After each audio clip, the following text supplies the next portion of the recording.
I'm in the bathroom and I'm smoking. Got the stem. The stem is the pipe for the crack, and the bic. So there was nothing left in the pipe. Absolutely nothing. I hit it so much with the lighter, with the flick of the bic, that the glass pipe actually exploded. So what I'm holding in my hand is a piece of glass about an inch long with a point. It's very, very hot. My finger is burnt from holding the hot lighter. So here I am holding this little piece of glass, and I'm flicking, and I'm trying to get a hit. And all I'm doing is inhaling hot whatever. And the glass stem is so hot, it's stuck to my lip. My lip is burnt. It's burnt, right? I got a blister, and I'm going like this. My finger is burnt from the fire. My fingers are burnt from holding the hot glass. There's nothing in it. I can't get anything out of it.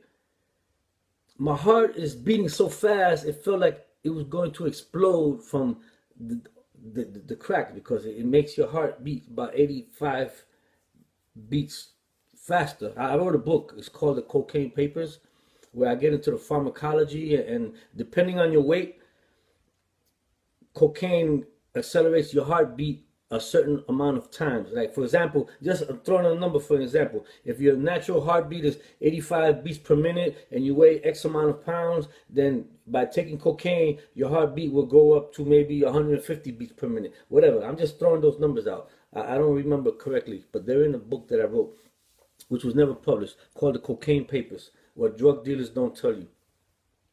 So I'm hitting this stem. There's nothing in it. My lips are stuck to the pipe. I'm dry. There's no saliva in my mouth. I'm burnt here. I'm burnt here. And I'm burnt here. I'm on my knees. I can't breathe. My heart is about to explode. And guess what? I'm still trying to get a hit. All I'm thinking is, I want another hit. And there's nothing in it. And I'm going like this. And I'm on my knees in the bathroom. And I'm shaking and I'm shaking. And I'm trying to inhale something from a pipe that's not in it, when in reality my lungs are begging for oxygen. That's what fucking drugs do to you, man. That's why I hate fucking drugs. And then the time that I stole, what was it? My mother's a TV or something.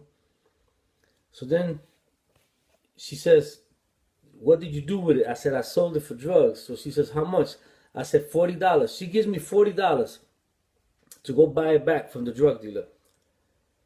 I go in the building, and she's waiting outside the building. I go out the back. I buy more drugs with the $40 from the drug dealer. I go from the basement. I do the drugs. And then I'm down the block, about 6 buildings down. And I'm watching my mother standing in the wintertime in front of this building for hours and hours, waiting for me, her baby, her son, to come down with whatever it is that I stole. Maybe it was a TV or something. And what that did to me inside, it ate me up. I felt so guilty. I wanted to cry. But my brain, I just wanted more crack. Those are just some of the memories that I have. Not to count the times I've been shot at, chased with a knife, had people point guns in my face, shotguns at me. I remember one time I was shooting up in the rooftop, and the guy, his name was Julio, he comes up, he put on his sunglasses like he was shaft, he pumped a shotgun. He has, I fucking told you, don't do this here, my mother lives here. And he has a double barrel sort of shotgun pointed at me. I'm laughing now, but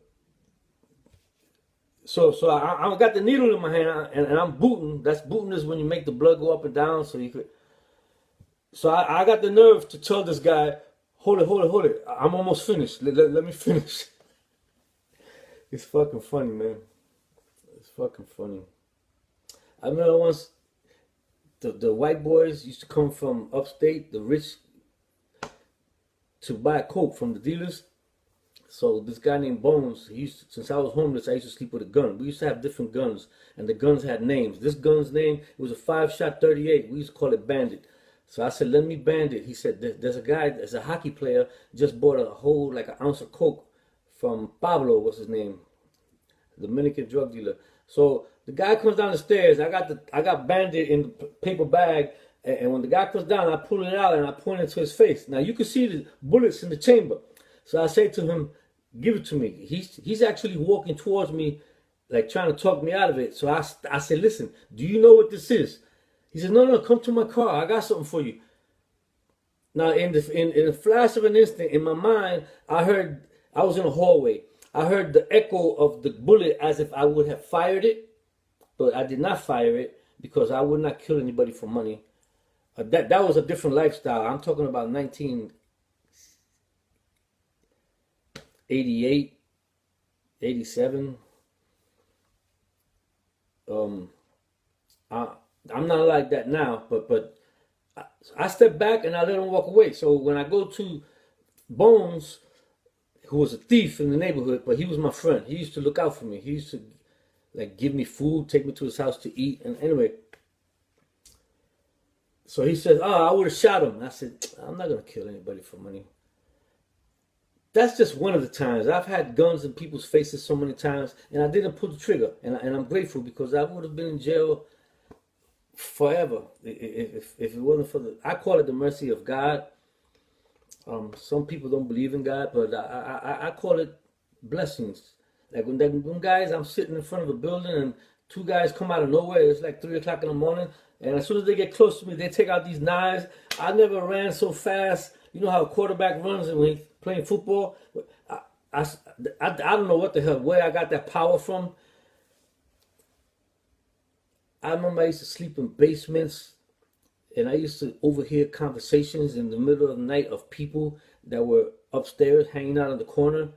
I used to overhear some stuff, and I remember Joey. Joey was the guy that turned the whole block on to crack.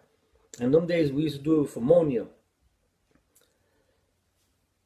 I wrote a poem about him. They found his body in a garbage bag. He played a game, it was not tag.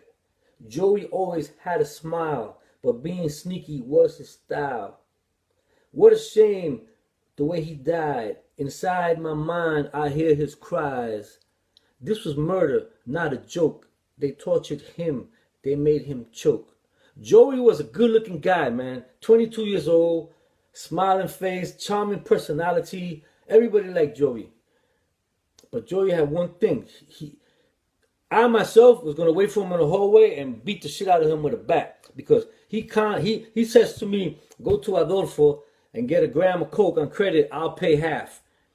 And he never did.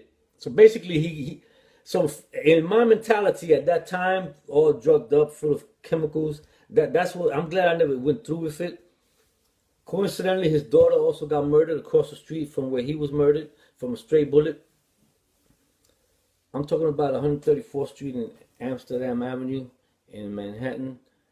And I'm a survivor from that, man.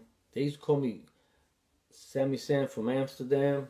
I used to have this thing where I would get in the middle of the street, take out my private parts, my balls, and shake them up and down, and hold the gun up in the air and say, I'm bulletproof, I'm bad, I don't give a fuck. I mean, I was twisted, man. That's what drugs do to you. And here I am, 58 years old, I'm in good health. I have a 7-foot cubic freezer full of food. I live in a private house. I have a lot of nice clothes. I have electronic gadgets. I have a very good job. I make good money. I'm a grandfather, and I've been sober since September 28th, 1988 at 8:30 p.m. I did it on my own. I'm not doing life in prison. So anyway, I'm just talking about that. I don't know. I'm making a YouTube channel. Just a thought I had. I don't want to let that stuff go to waste. I have a book I wrote called Crack Street, Victim Lane. It's poems that I actually wrote as a crackhead. And then I do some cartoons, illustrations to match each poem.